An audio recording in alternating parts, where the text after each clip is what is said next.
She did not think of herself as disabled. That was not denial. That was precision.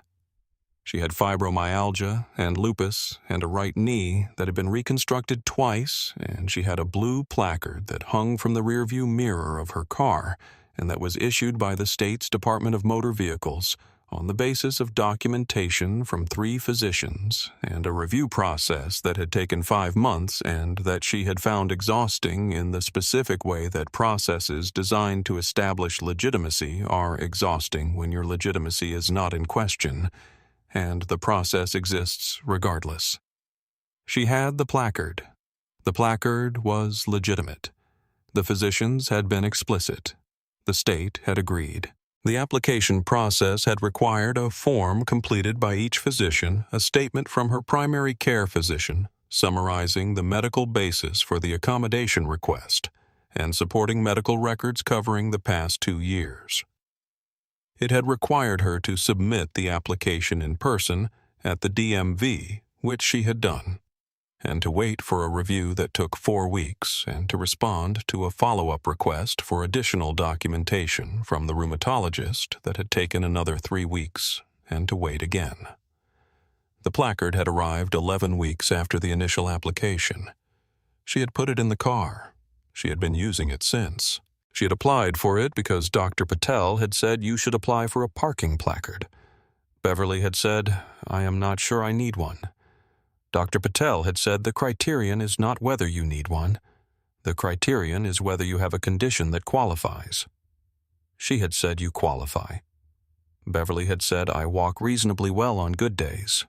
Dr. Patel had said the placard is for every day, not just the difficult ones. She had said a person with lupus and fibromyalgia and a reconstructed knee qualifies for a parking placard. She had said the placard is the accommodation for the days when you need the shorter walk and for the days when you do not. She had said use it on the days you need it. Bring it on the days you don't, in case. Beverly had said that seems like a lot of fuss. Dr. Patel had said it is an accommodation you are entitled to. She had said I recommend you apply. Beverly had applied. She thought of herself as a person who managed a complex set of conditions with the same methodical attention she had applied to everything she had managed in 63 years of being alive. Her teaching career, her daughter's education, her mother's final years, the renovation of the house on Clement Street that had taken 18 months and several contractors, and one arbitration and the ongoing negotiation between her body's needs and the specific demands of a day that was not always designed to accommodate them. She managed. She had always managed. She was 63 years old, and she had been managing things since she was 17, and she was very good at it, and the conditions were one more category of thing to be managed. Her name was Beverly Ann Carter. She had been a high school English teacher for 31 years at Jefferson High, which was a public school in the city that had a student population of 1,500 and an English department of 6, and a tradition of producing graduates who could write a coherent argument and cite their sources, which Beverly believed was the most important thing a high school could produce, and which she had spent 31 years working toward. She had retired 3 years ago, which was not a thing she had planned to do at 60, but which had become the plan when the right knee, which had been reconstructed once and which needed the second reconstruction, had required a recovery period that was not compatible with standing in front of a classroom for 6 hours a day. She had retired. She had recovered. She had found that retirement was an interesting condition, not what she had expected, and not unpleasant, but requiring adjustment in the same way all significant changes in the structure of a day require adjustment. She had grown up in the city, the second of 4 children born to a postal worker and a home economics teacher in a house on the East Side that her parents had bought in 1961 and that had passed to Beverly's brother Leonard when their parents died, and that Leonard still lived in and maintained with the specific, faithful attention of a man who understands that some structures are worth the maintenance. Her father had taught her to read before kindergarten, and her mother had taught her to type before middle school, and her grandmother, who had lived with them in Beverly's childhood, had taught her to argue, not to quarrel, but to argue, which was different, which was the construction of a position from evidence and the defense of that position against counter-evidence, until either the position prevailed or the evidence required its revision. Her grandmother had said the argument is not the point. The argument is the tool. The point is the thing you are arguing for. Beverly had been 11 when her grandmother said this. She had thought about it for 52 years. She had taught English at Jefferson High for 31 years. She had taught 11th grade for the first 18 and 12th grade for the last 13. And she had taught the same essential thing in both grades: how to read closely, how to write clearly, how to make an argument and support it, how to recognize when someone else's argument was inadequately supported, and how to say so in a way that was precise rather than dismissive. She had had students go on to law school and medical school and graduate school and trades and military service and every other path that high school graduates go on to, and she had heard from enough of them over the years to know that what they remembered, when they remembered anything from her class, was not the specific texts she taught, but the practice she required. Read the whole thing, find the evidence, make the case, cite your sources. Know what question you are trying to answer. She had been awarded the district's Teacher of the Year 3 times, which she regarded with the same mild skepticism she regarded most awards. She was glad the work had been recognized, and she understood that the recognition was partly for the work and partly for a collection of factors that had as much to do with visibility and timing as with the work itself. She had said to her daughter, Renee, after the 3rd award 3 times, "Seems like a lot." Renee had said 3 times is exactly right. Beverly had said, "I know other teachers whose work is better than mine in specific respects." Renee had said, "Mom." Beverly had said, "It is true. I am not being modest. I am being accurate." Renee had said, "You are always being accurate." Beverly had said, "Yes." She had said, "It is a habit." She had 3 grandchildren, Marcus 11, Simone 8, and the youngest, whom everyone called B, who was 5 and who had been named after Beverly's mother, and who had, by the general consensus of everyone in the family who had known Beverly's mother, her grandmother's eyes and her grandmother's capacity for unanswerable questions.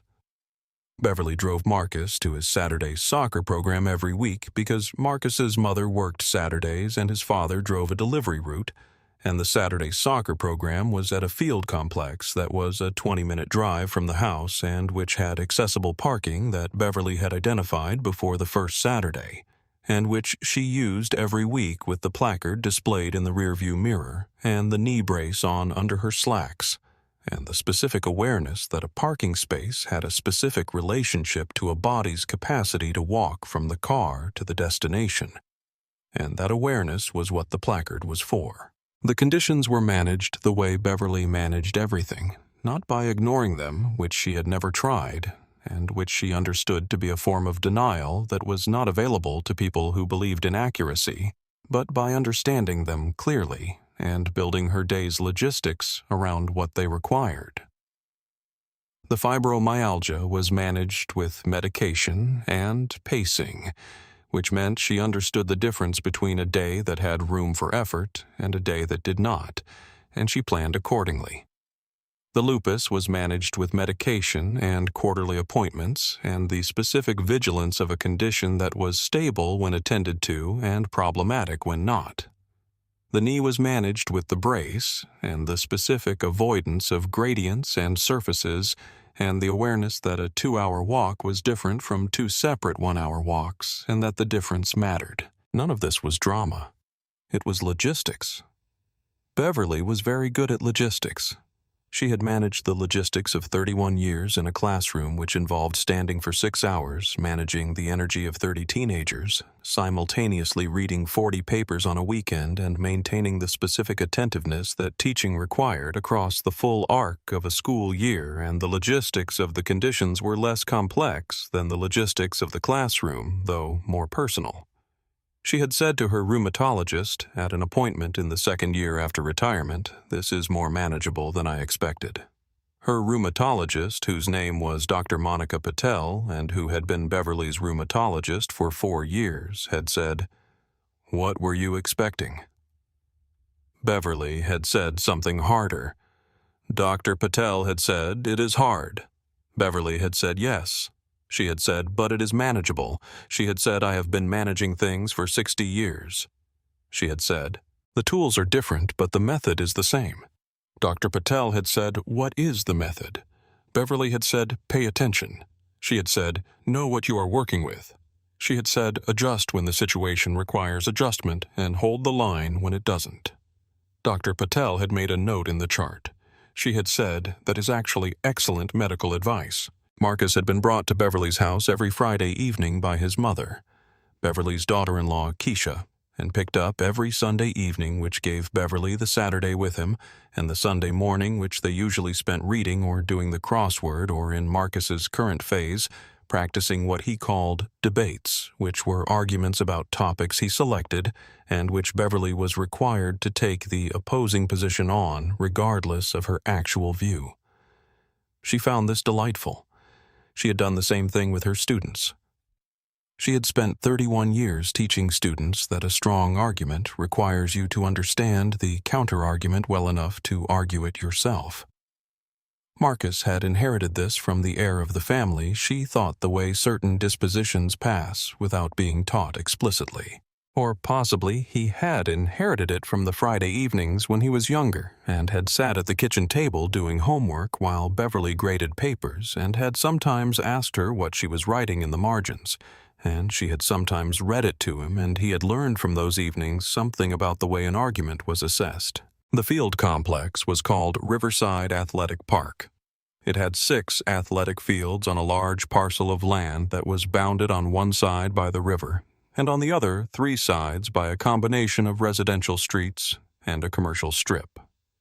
The accessible parking was in a lot directly adjacent to the field complex's main entrance, which was 27 steps from the car to the entrance gate, when Beverly parked in the second closest accessible space, which was the one she used because the closest one had a ramp that led to the gate at an angle that was harder on the knee than the flat walkway from the second space. She had assessed this on the first Saturday and had used the same space every week since. She was methodical. The knee had taught her to be methodical in ways she had already been methodical about other things. The field complex was a large, well-maintained facility that the city's Parks and Recreation Department had built in partnership with a local youth sports organization 14 years ago. It had 6 athletic fields and a central facility building with restrooms and a concession stand and an administrative office, and it had a parking lot with 212 standard spaces and 8 accessible spaces in the front row.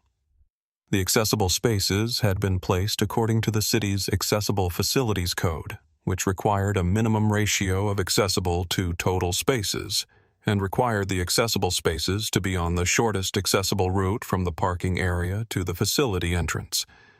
The spaces at Riverside Athletic Park complied with the code. They were the right number, and they were in the right place. The man who approached her was named Connor Webb. He was 31 years old. He was a parking enforcement volunteer with the Riverside Athletic Park's Weekend Facilities Program, one of 4 volunteers who monitored the parking lot during weekend events to ensure compliance with the parking regulations that the field complex had established, which included a policy that accessible parking spaces were reserved for vehicles with valid state-issued accessible parking placards. He had been a parking enforcement volunteer for 6 months. He wore a yellow vest and carried a clipboard. He had come to the volunteer role after a period of working in retail security, which was a background that had given him a set of habits around the assessment of who belonged in a space and who did not, that were useful in some contexts and actively counterproductive in this one.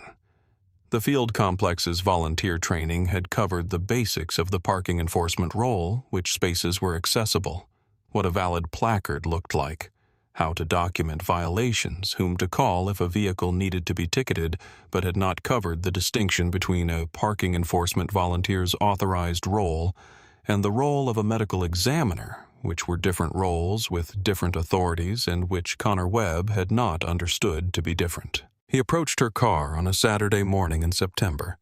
She had parked in the second accessible space. The blue placard was displayed. She had gotten out of the car and had opened the rear door to retrieve the folding chair she brought for Marcus's games. The field's bleachers were not accessible in the practical sense, meaning the seating was at a gradient that was uncomfortable for her knee over 90 minutes, and the folding chair at field level was better when he walked up. He said, "Ma'am, I need to see your accessible parking documentation." She looked at him. She said, "The placard is displayed in the window." He said, "I can see the placard.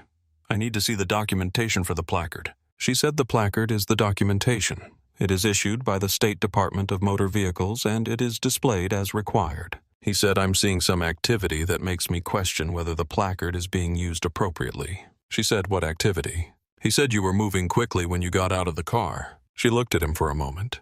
She said, "I was getting a folding chair out of the back seat." He said, "I understand that. I'm just flagging that I observed movement that seemed inconsistent with the disability accommodation." She said, "I have fibromyalgia and lupus and a reconstructed knee." The placard is issued by the state on the basis of documentation from 3 physicians. The documentation was reviewed by the DMV and the placard was approved. "I have been using this space for 6 weeks. The placard is valid." He said, "I would like to see the supporting documentation." She said, "The supporting documentation is on file with the DM5 which issued the placard. The placard is the documentation that I am required to display. I have displayed it. There is no additional documentation that I am required to produce to a parking enforcement volunteer." He said, "Ma'am, if you can't produce documentation, I may need to have the vehicle ticketed." She said, "My name is Beverly Carter. My placard number is on the placard. You are welcome to call the DMV's verification line and confirm the placard's validity. I will give you the number." She took her phone from her bag. She looked up the DMV's accessible placard verification line and read him the number. He wrote it on his clipboard. She took the folding chair and walked toward the entrance gate. She did not walk quickly. She walked the way she walked on days when the knee was cooperating, which was not the way she walked on days when it was not cooperating, and neither of those gaits was the thing that determined whether the placard was valid. The placard was valid because 3 physicians had documented the medical basis for it, and the DMV had reviewed the documentation and issued the placard, and her gait on any given morning was the gait of a person with fibromyalgia and lupus and a reconstructed knee, which was not a gait that looked the same every day because those conditions did not feel the same every day. This was something she understood and Connor Webb had not understood, and that the training he had received had failed to address. She carried the folding chair under her right arm and her bag over her left shoulder, and she walked 43 steps from the car to where Patricia Osei caught up with her, and she walked them without thinking about Connor Webb or the clipboard, or the question of what he thought movement inconsistent with a disability accommodation looked like, because she had spent 63 years not thinking about what other people thought her movement looked like, and she was not going to start now. She had taken 43 steps when a woman caught up with her. The woman's name was Patricia Osei. She was 47, a parent of a child in the same soccer program, and she had been walking toward the entrance from the regular lot when she had seen the exchange. She said, "I saw what happened over there." Beverly said, "It's all right." Patricia said he approached 3 cars this morning. She said, "Yours and 2 others." Beverly said, "Which others?" Patricia said the car in space 1 was already empty when he came up. He put a note on the windshield. "The car in space 4 belongs to a man named James Horton. He has a prosthetic leg." He stopped him coming back from the gate. Beverly said, "Was Mr. Horton's documentation questioned?" Patricia said yes. She said he showed the man his leg. Beverly stopped walking. She said he showed the man his leg. Patricia said he said it was faster than the conversation. Beverly looked at her. She said, "I see." She said, "Thank you for telling me." The Field Complex Weekend Facilities Program was administered by a director named Deborah Kwan, who had been in the role for 4 years, and who had built the program from a small volunteer operation into a coordinated weekend facility management structure with trained volunteers, formal policies, and a complaint process. The complaint process was one of the things she had built specifically because she had learned early in the role that volunteer programs without complaint processes tend to generate complaints that go nowhere, and that complaints that go nowhere accumulate into situations that are much harder to address than the complaints themselves would have been. She had built it over the first 2 years of the role, the form, the response protocol, the escalation procedure, the timeline requirements. She had modeled it on the complaint processes she had seen work at larger institutions, which were the processes with specific response timelines and clear escalation paths, and the requirement that every complaint receive an individual acknowledgement and a substantive response within 10 business days. She had implemented all of these. She had trained the volunteers on the existence of the complaint process, and had told them in the annual volunteer orientation that complaints were not indications of failure, but indicators of where the program needed to develop. She had meant this. She had found in 4 years that the complaints she received were almost always about real things that a person had experienced at the facility that had not matched what the facility was supposed to provide. She took them seriously. She reviewed them. She responded. She had not reviewed them in sequence. She had reviewed each complaint as it arrived as its own incident, because the procedure she had built did not require sequential review, and because the sequential relationship between complaints about the same volunteer had not been visible to her when she reviewed each one individually. She would change this. The procedure now required that any complaint about a volunteer trigger a review of all prior complaints about that volunteer. She had written this into the procedure herself on the Tuesday after she finished the review and had distributed the revised procedure to all volunteers and to the program's administrative staff. She had also written a note to herself that said the procedure is only as good as what it requires you to look at. She had taped it to her desk. Beverly filed a complaint on Monday morning. She filed it through the field complex's online complaint form, which asked for the date, the location, the nature of the complaint, and any supporting information. She described the incident in 4 paragraphs. The first paragraph described what Connor Webb had said and what she had said in the sequence it occurred. The second paragraph described what Patricia Osei had told her, that 2 other vehicles had been approached on the same morning, one of whose drivers had a prosthetic leg and had been asked to verify his accommodation. The third paragraph said, "I want to know whether this is the procedure the parking enforcement volunteers have been trained to follow, and if not, what the procedure is and how it will be communicated to the volunteers going forward." The fourth paragraph said, "I am also asking that the prior complaint records be reviewed. If there have been prior complaints about the conduct of parking enforcement volunteers in the accessible parking area, I would like to know whether those complaints were reviewed in sequence or individually." She had written the complaint draft on Sunday evening after Marcus was home and the house was quiet.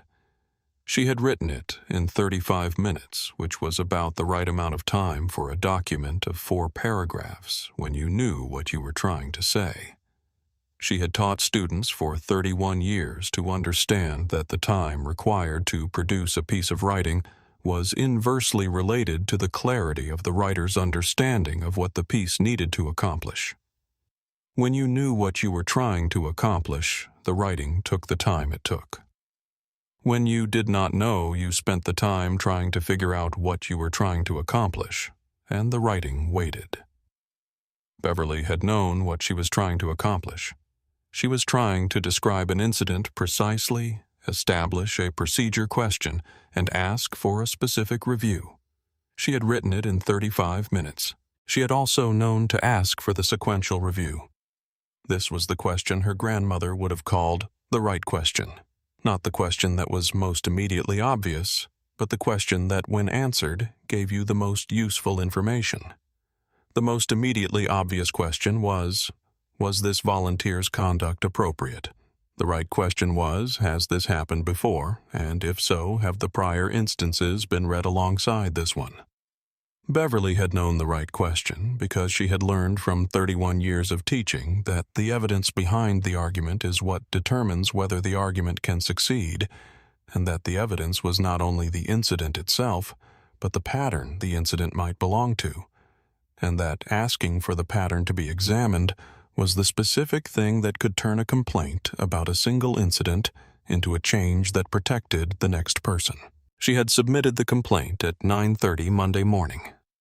She had put a copy in the folder she kept for documents of this kind, a habit from her teaching years, when she had learned that institutional processes worked better when the person navigating them had the documentation, and that having the documentation meant having a copy of everything you had submitted and everything you had received in response.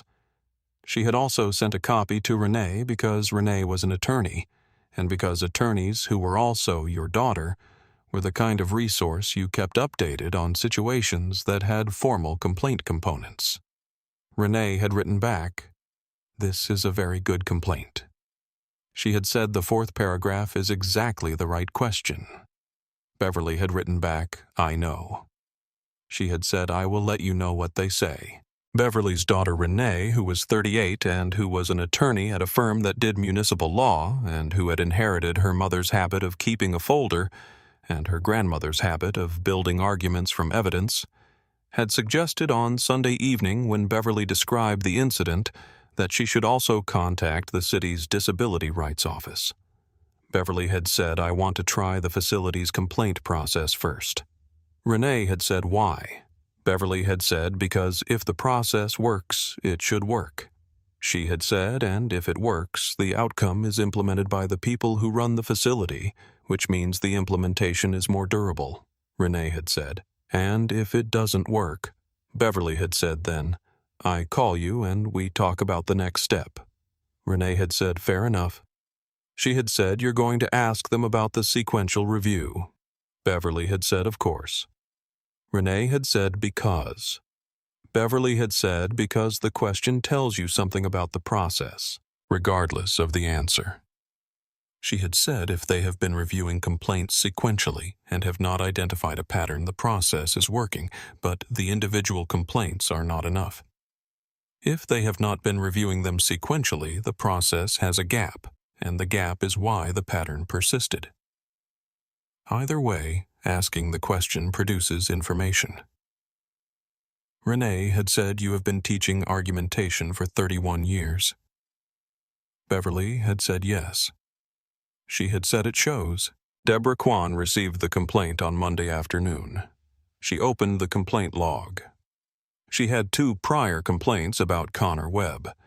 The first had been filed 3 months ago by a woman named Evelyn Brown, who was 58 and who had a spinal stenosis placard, and who had reported that a parking enforcement volunteer had asked her to demonstrate that she needed the accommodation by walking to and from the entrance. The second had been filed 6 weeks ago by a man named Gregory Thomas, who was 61 and who had a peripheral neuropathy placard, and who had reported being followed to the entrance gate and questioned about the medical basis for his placard, while his wife and 2 grandchildren watched. Both prior complaints had been received. Both had been reviewed individually. The first had produced a conversation with Webb in which she had told him that the placard was sufficient verification and that he was not authorized to conduct medical assessments of placard holders. The second had produced a written reminder of the same policy. In both cases, she had reviewed the incident as it was presented to her as a single incident involving a single volunteer and a single complainant, and had addressed it accordingly. She had not looked at whether there had been a prior incident. She had not looked at whether a pattern was forming. The procedure did not require her to look. She had followed the procedure. She read all 3 complaints in the order they were filed. She saw what she saw in 3 minutes. The 3 complaints were Evelyn Brown, a 58-year-old black woman with a spinal stenosis placard, asked to walk to the entrance and back to demonstrate her need for the accommodation. Gregory Thomas, a 61-year-old black man with a peripheral neuropathy placard, followed to the entrance gate and questioned about the medical basis for his placard, while his wife and grandchildren watched. Beverly Carter, a 63-year-old black woman with a placard issued on the basis of fibromyalgia lupus and a reconstructed knee, told that her movement was inconsistent with the disability accommodation and asked to produce documentation beyond the state-issued placard. 3 complaints, 3 black adults, 3 state-issued accessible parking placards, 3 demands for verification or demonstration that exceeded what the policy authorized and what any placard holder was required to provide. The first complaint 3 months ago. The second 6 weeks ago. The third this morning. She had addressed each individual complaint with a conversation or a memo. The conversations and the memos had said the same thing. They had not been enough. The behavior had continued because the individual addresses had treated each incident as a learning opportunity rather than a pattern, and the pattern was not going to change from learning opportunities alone. She could see this clearly now. She could not have seen it from any single complaint. She could see it only from the 3 together. She sat with the 3 documents. She thought about Evelyn Brown walking to the entrance and back because she did not know she did not have to. She thought about Gregory Thomas being followed through the parking lot while his wife and grandchildren watched. She thought about Beverly Carter reading the DMV verification number from her phone in the parking lot with a folding chair under her arm. She called Connor Webb. 3 complaints, all from black adults, all with valid state-issued accessible parking placards. All stopped by Connor Webb and asked to produce verification beyond what the policy required, or to demonstrate their medical condition in a way that no policy authorized, and that no placard holder was required to do. She called Connor Webb and told him that his volunteer duties were suspended pending a review of complaints. She told him what complaints had been filed and that they were being reviewed. She told him that the review would be conducted by an external consultant and that she would contact him when it was complete. He said I was following procedure. She said the procedure does not include asking placard holders to demonstrate their medical conditions. He said I was using my judgment. She said your judgment produced 3 complaints from 3 placard holders in 3 months and resulted in one person walking to the entrance and back at your request, and another person showing you his prosthetic leg because the conversation felt faster than the alternative. She said that is not judgment. That is a pattern. He said nothing. She said the review will take 4 days. She said, I will contact you when it is complete. She placed him on a suspension of volunteer duties pending review. She called James Tran, who was not the same James Tran from the VA, but was a compliance consultant she had worked with before when the facility had needed an external review of its liability procedures, and asked him to conduct an independent review. She reached out to Beverly Carter and to the 2 prior complainants. The review took 4 days. The consultant's name was William Osei, no relation to Patricia Osei, though Beverly noted the coincidence when Deborah Kwan mentioned his name, and he had been a facility compliance consultant for 12 years. He had conducted reviews for parks departments, recreation centers, event venues, and volunteer organizations. And he had learned in 12 years that the most useful thing a compliance review could do was describe the gap between what the policy said and what had actually happened in a way that was specific enough to produce the specific changes that would close the gap. Vague findings produced vague responses. Specific findings produced specific responses. He was very specific. He reviewed all 3 complaints and James Horton's complaint after it was submitted. He reviewed the prior individual reviews and the responses they had produced. He reviewed the volunteer training materials that Connor Webb had received. He reviewed the facility's policy on accessible parking and the state's accessible parking placard regulations. He reviewed the complaint log structure and the procedure that governed when prior complaints were reviewed in sequence. He interviewed Deborah Kwan, and with their consent, each of the 4 complainants.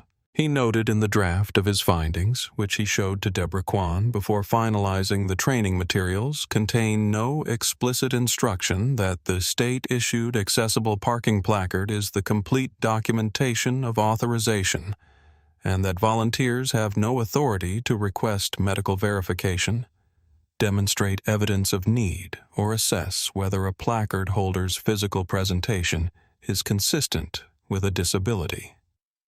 The omission is not because this instruction is unnecessary. The omission is because the training designers assumed the instruction was self-evident. The assumption was wrong. The instruction should have been explicit.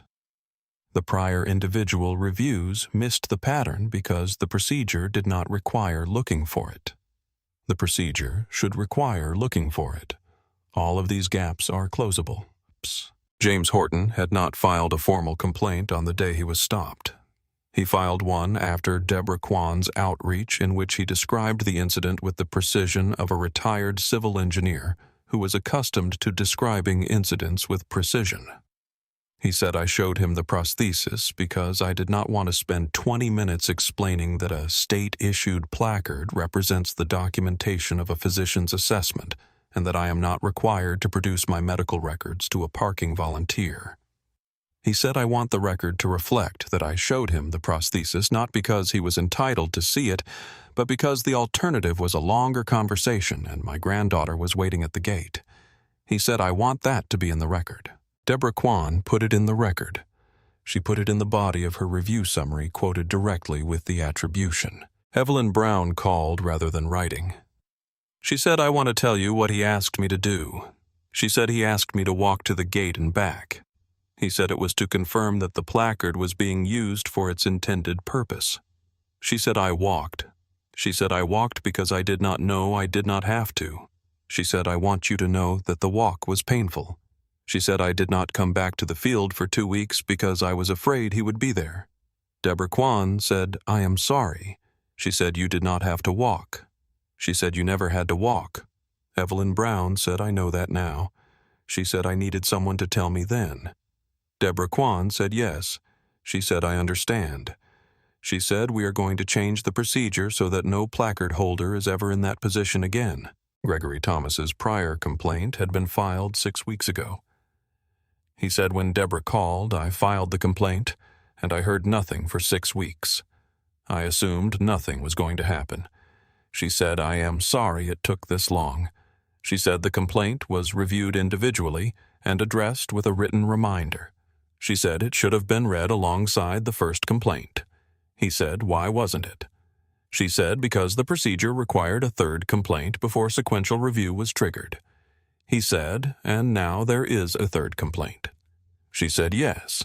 He said from a black woman with fibromyalgia. She said yes. He said, and now you are reading them together. She said yes. He said, and now you see the pattern. She said yes. Gregory Thomas was quiet for a moment. He said, all right. He said, what is going to change? She told him. He said, all right. He said, I will take that. He had filed the complaint 6 weeks ago because he had known when his wife put her hand on his arm in the parking lot and looked at him in a way that said, are you going to let this go? That he was not going to let it go. He had said to her, I will file a complaint. She had said, good. She had said, describe exactly what he did and what you said and what he said in response. He had said yes. He had done that. He had submitted the complaint. He had received an acknowledgement that it had been received. He had not heard anything further in 6 weeks. He had told his wife nothing happened. She had said, you filed it anyway. He had said yes. She had said, it is in the record now. He had said in the record of a file that nobody is going to read. She had said, you don't know that. He had said, I know enough about how these processes work to expect very little. She had looked at him. She had said, I know. She had said, file the next one if there is one. He had said, there will not be a next one. He had stopped going to the field complex on Saturdays and had driven his grandchildren to the park instead. There was no accessible parking at the park. He had parked in the regular lot and walked farther. He had not told his wife why he was driving to the park instead. She had known. He had told the consultant this. He had said, "I wanted in the record that I stopped going to the accessible parking area because I did not want to have that conversation again." The consultant had written it in the record. He had said, "And I wanted in the record that my wife knew because the reason I stopped going was visible even when I did not say it." The consultant had written that too. The consultant's review concluded with 4 findings and 5 recommendations. The 4 findings were: 1, Connor Webb had applied a verification standard to placard holders that exceeded what the facility's policy required and what the state's placard system authorized. 2, the 3 incidents described a consistent pattern of applying this unauthorized standard selectively to black placard holders. 3, the prior individual reviews had been insufficient because the pattern was visible only when the incidents were read in sequence. 4, the facility's complaint procedure did not require sequential review until a 3rd complaint, which created a gap in which a pattern could persist through 2 incidents without triggering the review that would have identified it. The 5 recommendations were: 1, Connor Webb's volunteer status should be terminated. 2, the parking enforcement volunteer training should be revised to include explicit instruction that a state-issued accessible parking placard is the complete and sufficient documentation required, and that volunteers have no authority to request medical verification or to question the basis for a placard. 3, a notice should be posted at the entrance to the accessible parking area, stating the rights of placard holders in accessible parking spaces, including the statement that placard holders are not required to demonstrate or explain their medical condition to anyone at the facility. 4, the sequential complaint review threshold should be lowered to 2 complaints. 5, all 3 complainants and James Horton should receive written notice of the review's outcome and the changes being implemented. All 5 were implemented. The notice that was posted at the entrance to the accessible parking area was laminated and mounted at a height visible from a standing position and from a wheelchair. It said, "Accessible Parking Notice. Drivers displaying a valid state-issued accessible parking placard are entitled to park in designated accessible spaces. You are not required to show additional documentation to facility staff or volunteers. You are not required to explain or demonstrate your medical condition. Your placard is your authorization." Beverly had suggested the word "entitled" in the 3rd sentence, replacing "encouraged," and had suggested a line about the complaint process, because a notice that described rights without describing a remedy was aspirational rather than actionable. Deborah Kwan had incorporated both suggestions. The notice was actionable. It was posted at the entrance of every accessible parking area at the facility, and the consultant had noted in his findings that the posting of the notice was a structural change that shifted the burden of knowledge from the individual placard holder to the institution. A person who had read the notice before walking to the accessible space knew what they were entitled to and knew what to do if the entitlement was challenged. A person who had not read it might walk back to the gate to demonstrate a need they were never required to demonstrate. The notice closed the gap. James Horton called the consultant directly after Deborah Kwan reached out to him. He said, "I did not file a formal complaint because I did not think it would accomplish anything." He said, "I have had this kind of encounter before in other contexts, and I have filed complaints before that did not accomplish anything." He said, "I showed him the leg because I wanted to get to my granddaughter, and I calculated that the conversation was going to take longer than the demonstration." He said, "I want to be clear that the calculation was correct in terms of time, but that the premise of the calculation that I was required to produce any evidence beyond the placard was wrong." He said, "I was not required to show him anything. He said, I chose to because it was faster."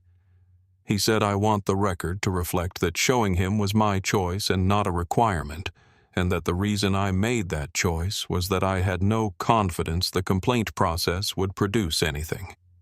He said, "I am telling you this because I am now in a position to tell you, and because it is the kind of thing that matters for the record." The consultant said, "Mr. Horton, would you like to submit a formal complaint?" He said yes. He said, "I believe I would." He submitted it that afternoon. Beverly received the written notice on a Thursday. She read it at her kitchen table. Her daughter Renee was there. She had stopped by after a meeting nearby and was having coffee when the notification came through on Beverly's phone. Beverly read the notice. She said, "It's done." Renee said, "What does it say?" Beverly gave her the phone. Renee read it. She said they terminated his volunteer status. Beverly said yes. Renee said they're posting a notice at the parking area. Beverly said yes. Renee said they're revising the training. Beverly said yes. She said, and they reached out to the other people he stopped. Renee was quiet for a moment. She said, "Mom." Beverly said yes. Renee said, "You filed this on Monday." Renee said, "It is Thursday." Beverly said yes. She said Deborah Kwan moved quickly. Renee said she did. She said, "Because you were precise." Beverly said, "I described what happened." Renee said, "You described what happened, and you asked them to look at the prior complaints in sequence." Beverly said yes. She said, "I have been teaching students to do that for 31 years. She said, "You make your argument, you cite your evidence, and you ask the right question at the end." Renee said, and the right question was. Beverly said, "Have the prior complaints been read in sequence?" She said that was the question. Renee said yes. She said it was the right question. Beverly said, "I knew it was." She said, "I have been asking students the right questions for 31 years. I know what a right question looks like." She took Marcus to soccer the following Saturday. She parked in the second accessible space. The notice was posted at the entrance to the accessible parking area, laminated in clear 12-point type. It said that accessible parking placard holders were entitled to use the designated spaces and were not required to produce additional documentation or medical verification to facility staff or volunteers. She read it as she walked past. She had already known what it said because she had reviewed the draft as part of the complainant notification process, and Deborah Kwan had asked whether she wanted any changes to the language, and Beverly had made 2 suggestions, and both had been incorporated. The notice said what it was supposed to say. She unfolded the chair at field level. Marcus ran onto the field with the other boys in his yellow jersey number 9, the one he had chosen because it was his grandfather's number. Beverly's late husband, Charles, who had played semi-professional baseball for 4 years before the accounting career, and who had told Marcus that 9 was a good number for a person who planned to go fast. Marcus was fast. He had his grandfather's speed and his grandmother's attention to where the other players were, and Beverly watched him from the folding chair and did not think about the parking lot or the notice or Connor Webb.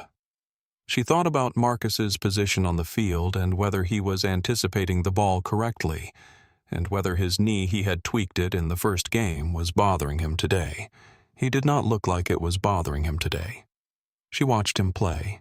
She had brought coffee in the thermos and a paperback she was rereading one of the Toni Morrison novels she had taught for 11 years, and returned to on her own as one returns to things that have continued to be true across the distance of time. She poured a cup of coffee and set the book in her bag and watched Marcus run, and thought about Charles, who had died 4 years ago of a heart event that was not the first and had been the last, and who had said to Marcus at the last Christmas when Marcus was 7, "You are going to be fast." Marcus had said, "How do you know?" Charles had said, "Because I was fast and your grandmother is fast in other ways, and we put those together in your father, and your father put them together in you." Marcus had looked at Beverly. He had said, "Grandma, are you fast?" Beverly had said, "I am fast in different ways." She had said, "I am fast at understanding things." Marcus had said, "That's not fast." Beverly had said, "You will think so later." He had thought so later. She could see it in the way he played. The speed of his body and the speed of his reading of the field were not separate things. And they were not separate things because they had never been separate things in the family, and the family was a long line of people who were fast in different ways, and who had passed it down in the particular unspoken way that families pass things down. She thought about Charles sometimes on Saturdays at the field. She thought about what he would have said watching Marcus play. He would have said something specific about the footwork or the positioning, something that was both a compliment and a useful correction, because Charles had been the kind of person who could not give a compliment without making it useful. She had been married to him for 34 years. She missed him in the specific way you miss someone who was present in a particular quality and who took that quality with them, not the way you miss someone whose absence is a wound, but the way you miss a frequency that you no longer hear and whose presence you understand better for having lost it. At halftime, Patricia Osei sat down in the empty chair next to Beverly. She said, "I saw the notice at the parking lot." Beverly said, "Yes." Patricia said, "Did you do that?" Beverly said, "I filed the complaint." She said the director did the rest. Patricia said, "What else happened?" Beverly said the volunteer who stopped me and Mr. Horton and the other two people, his volunteer status was terminated. Patricia said, "Good." Beverly said, "And they're revising the training and lowering the threshold for when they review complaints together." Patricia said, "So if it happens again?" Beverly said, "It will be reviewed sooner." Patricia nodded. She said, "You came to soccer with your grandchild." Beverly said, "Yes." Patricia said, "And also managed to change the policy." Beverly looked at her. She said, "I came to soccer with my grandchild." She said the rest was Monday morning. Patricia laughed. Beverly looked at the field. Marcus was taking a water break with his team. She raised her hand when he looked over. He raised his back. She settled in the chair. Beverly read the written notice a second time. She had been an English teacher. She read everything twice. The second reading of a document told you things the first reading had not told you, not because the words had changed, but because the first reading established the structure, and the second reading could attend to what lived inside the structure. The notice said, "We have reviewed the complaints and found a pattern. The volunteer status has been terminated. The training has been revised. The notice will be posted. The threshold has been changed. The structure was clear." What lived inside the structure was 3 people had described incidents that produced no change, and then a 4th person had asked the right question, and the process had worked. The right question was not a special thing. It was the thing that 31 years of teaching students how to construct an argument had made available to Beverly in 35 minutes on a Sunday evening. She had described the incident, established the procedure question, and asked whether the complaints had been read in sequence. She had done these things because they were what the situation required and because she knew what situations required. She thought about her students. She had taught some of them how to write a complaint letter, not as a separate lesson, but as part of the unit on functional writing, in the 12th grade course. The unit that said, "Writing is a tool," and the tool works in proportion to how well you understand what you are using it to do.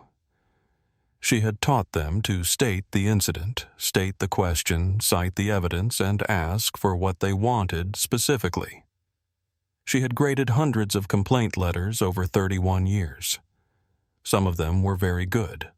Some of them were good, but did not ask for the right thing at the end. Some of them described the incident so thoroughly that they never arrived at the question. She had written in the margins of those clear description, but where is the ask? The ask mattered. The ask was where the argument met the world. She had also taught them that the ask had to be something the institution could do. You could not ask for an apology from an institution and expect the apology to change anything. You could ask for a procedure review and expect the procedure to change. You could ask for a training revision and expect the training to be revised. You could ask for a notice to be posted and expect the notice to go up. You could ask for a threshold to be lowered and expect the threshold to come down. These were things institutions could do and had mechanisms for doing, and they were the asks that produced durable changes rather than individual resolutions. Beverly had known this. Her grandmother had said at first, "The argument is the tool. The point is the thing you are arguing for." Make sure the thing you are arguing for is something the world can give you. She had taught it for 31 years. She had applied it on a Sunday evening. The world had met the argument on Thursday morning. Evelyn Brown called Beverly 3 weeks later. She had gotten Beverly's contact information from Deborah Kwan's notification process, which offered complainants the option to be connected with each other if all parties consented. Beverly had consented. Evelyn called on a Wednesday evening. She said, "Ms. Carter." Beverly said, "Call me Beverly." Evelyn said, "Beverly." She said, "I want to thank you." Beverly said, "You don't need to thank me. You filed your own complaint." Evelyn said, "I did." She said, "But you were the one who asked them to read the complaints together." Beverly said, "Yes." Evelyn said, "I did not know to ask that." Beverly said, "I did not know there were prior complaints when I asked it." She said, "I asked it because I suspected based on what Patricia told me that I was not the first." Evelyn said, "You weren't." Beverly said, "No, I was the third." Evelyn said, "The third." She said, "All right." She was quiet for a moment. She said, "Beverly." Beverly said, "Yes." Evelyn said, "I walked to the gate and back because I did not know I did not have to." Beverly said, "I know." Evelyn said, "I want you to know that the notice, the one at the parking lot, I read it last Saturday." Beverly said, "Yes." Evelyn said, "I read it twice." She said, "I want you to know that I parked in the accessible space and I read the notice and I walked to the field and I did not have to demonstrate anything to anyone." Beverly said, "Yes." Evelyn said that was the first time in 3 months that I did not think about whether he was going to be there when I came back to the car. Beverly was quiet. She said, "Yes." She said, "I am glad you told me, Evelyn." She said, "I am glad the space is yours." Evelyn said it always was. Beverly said yes. She said it always was. Patricia Osei had seen the exchange in the parking lot and had caught up with Beverly and told her what she had observed because she had 3 children who went to Riverside Athletic Park, and because she had been watching the accessible parking lot for 2 Saturdays before this one, and had seen Connor Webb approach other vehicles. She had not filed a complaint herself because she had not been the person stopped and had not been certain that her account of what she observed would carry the weight of a direct account. She told Beverly instead. Beverly had used the information in the second paragraph of the complaint with attribution, and Deborah Kwan had contacted Patricia as part of the review and had taken her account. The consultant had included it in the review summary as corroborating witness testimony. Patricia said to Beverly at halftime, watching Marcus run, "I saw them put the notice up on Friday." Beverly said, "I know. I reviewed the draft." Patricia said, "You reviewed the draft." Beverly said, "Deborah Kwan sent it to the complainants and asked if we had any suggested changes." Patricia said, "And." Beverly said, "I suggested 2. She said both were incorporated." Patricia looked at her. She said, "You are something else." Beverly said, "I taught English for 31 years. She said I know what clear language looks like." She said the draft was mostly clear. Patricia said mostly. Beverly said they had used the word encouraged, where they should have used the word entitled. She said, "Placard holders are not encouraged to use the accessible spaces. They are entitled to use them. The distinction matters." Patricia said yes. Beverly said the notice now says entitled. Patricia nodded. She said, "I am going to bring my children here for the rest of the season." Beverly said, "Good." She said, "The space is yours." Patricia said it always was. Beverly said yes. She said now the notice says so. She drove home after the game. Marcus fell asleep in the back seat, which was what happened after 90 minutes of soccer and a cup of hot cocoa from the concession stand that he had talked her into and that she had bought because it was cold, and because a cup of hot cocoa after 90 minutes of soccer was reasonable and she was his grandmother.